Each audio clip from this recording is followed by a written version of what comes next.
2013 թվականի Հայաստանի 4 հիմնական բուքմեյքերական ընկերությունների Vivaro Betting-ը, Interlotto-ն, Goodwin-Bet-ը եւ Եվրոֆուտբոլ ընկերությունների տարեկան հասույթը կազմել է 38.8 միլիարդ դրամ կամ մոտ 95 միլիոն դրամ։ Ամենամեծ հասույթը 27 միլիարդ դրամ է։ Ունեցել է Vivaro Betting-ը։ Հաշվի առնելով մյուս ընկերությունների հասույթների ծավալները, չի բացառում, որ Vivaro Betting-ի հասույթի մեծ մասը եկել է Արցախ կազինոյից, այլ ոչ թե սպորտային խաղերի խաղադրույքներից։ 4 ընկերությունների խաղադրույքներում վերադարձված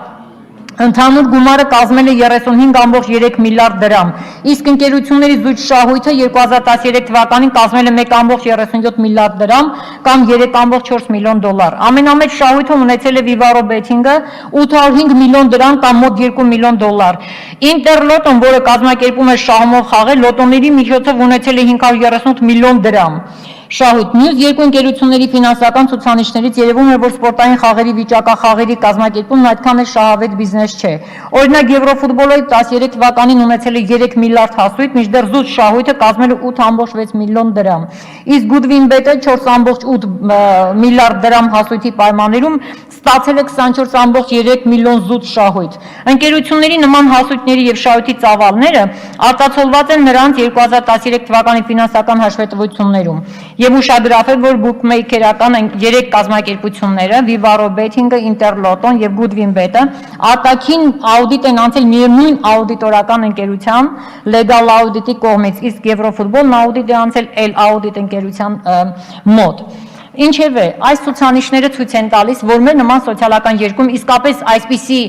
ֆինանսական շրջանառություն այդպիսի խաղասրահներում չէր կարող լինել, ակնհայտ է այստեղ, որ սրա հիմնական պատճառը նա է, որ անչափահասները պարզապես օգտվում են այդ խաղասրահներից եւ ահա այդ խաղասրահներին մի քիչ այսպես ասած կասկածում եմ, որ պարտադիր է դարձել անձնագրի ստուգումը, որտեղ յուրաքանչյուրիս է հայտնի, որ 18 տարին լրացածը իրավունք ունի այդ խաղասրահներից օգտվելու, բայց այնուամենայնիվ կասկածելի է, որտեղ բիզնեսը այնպիսի բան է, որ գայթակղում է եւ իրենց համար միևնույն է 17 է, 16 է այդ քաղաքացին, թե 18 է եւ ահա նրանց մուտքը հնարավորություն է տալիս մտնելու այդ խաղասրահները։ Ստացվում է այնպես, որ եթե փորձենք ուսումնասիրել այդ տարածքների ներսում տեղի ունեցող խաղատեսակները, մենք կտեսնենք, որ բազմաթիվ խաղատեսակներ կան, որոնք գրեթե կազինոյի խաղասրահներից չեն տարբերվում։ Եվ այս բազմաթիվ տեսակի խաղերը հնարավորություն են տալիս անչափահաս երեխային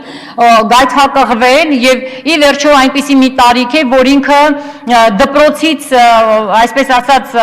սովորած կամ չգիտեմ ընկալած աշխարհից ընկնում է մի հեքիաթային աշխարհ, որտեղ հնարավոր է խաղի միջոցով հասնել մի այնպիսի գումարների եւ հաջողությունների, որը իրեն համար կլինի հեքիաթային։ Եվ ահա ձգտում է դրան։ Ցավոք սրտի, սա հնարավորություն պետք է տա մեզ նաեւ ոչ միայն գովազդի մասով արգելումը, այլ նաեւ վերանայել ընդհանրապես աշխարհագրական դիրքով մեր համայնքներում որքան նման խաղասրահներ կան։ Ես էլ չեմ ասում այն հրապարակային գովազդները, որոնք կան եւ մեր ընկերները մատնանշեցին իրենց հարցադրումների մեջ, այլ պարզապես պետք է մենք ուշադրություն դարձնենք դպրոցի,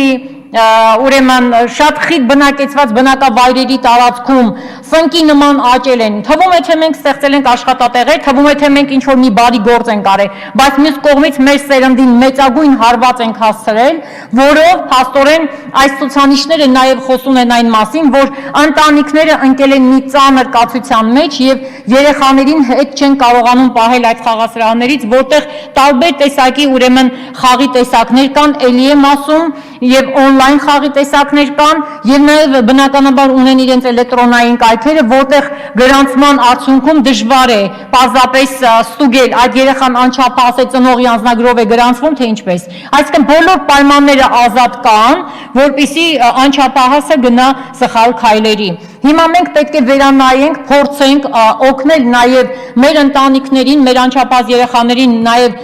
իրենց գիտակցության գալու, որ չօգտվեն նման ուրեմն խաղասրահներից, բայց մյուս կողմից մենք պետք է ուժեղացնենք վերահսկողությունը, արտաքին գովազդների սահմանափակում, պետք է չափի, այսինքն բնակչության քանակով եւ թաղամասերի, չգիտեմ, համայնքների չափով վերանայվելու, արդյոք իրավունք ունենք ամեն քայլափոխին ունենալու այդքան խաղասրահներ, դա դեռ քիչ է, գազալցակայաններում, բենզալցակայաններում նույնպես կան այդպիսի ուրեմն խաղալու հնարավորություններ, որոնք նույնպես տոտոն է, որքան գիտեմ, ապահովում կազմակերպությունը այդ խաղի ուրեմն չգիտեմ ինչ են կոչում դրանք, խաղի մեքենաներ են, թե չգիտեմ ինչ են կոչում, որով ուրեմն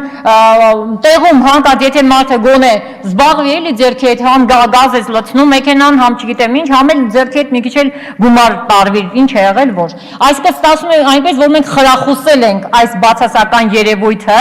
եւ մի անգամից մեր երկրում դեռևս սերնդների ենթագիտակցության, դասիրակության եւ կրթության խնդիր ունենք այս տեսանկյունից, մի անգամից լցրել ենք ողջ երկրում եւ մեր անչափահաս երեխաները, երիտասարդները գայթակղված ամբողջությամբ իրենց տան ունեցվածքը տանում են։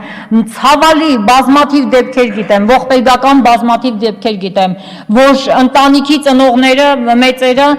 մեծ ցավ են ապրում, հաճախ համարելով նաեւ դա հիվանդություն չէ, դա խաղալու մոլուցք է,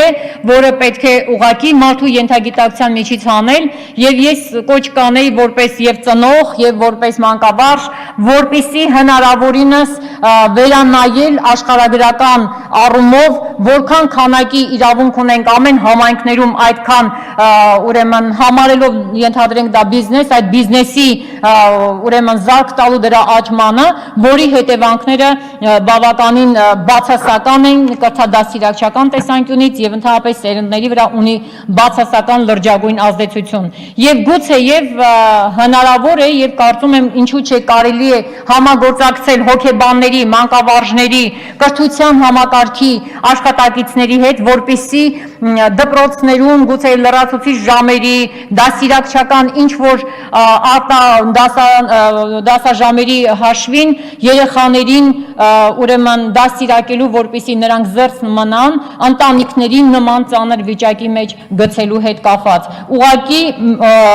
միանգամից օգտվելով առիթից ասեմ, որ մենք անպայման կողմ կքվեարկենք եւ հնարավորինս, եթե հնարավոր է, ել ավելի ուրեմն սահմանափակելու գովազդների եւ այս խաղասրահների հետ կապված բոլոր տեսակի գովազդները։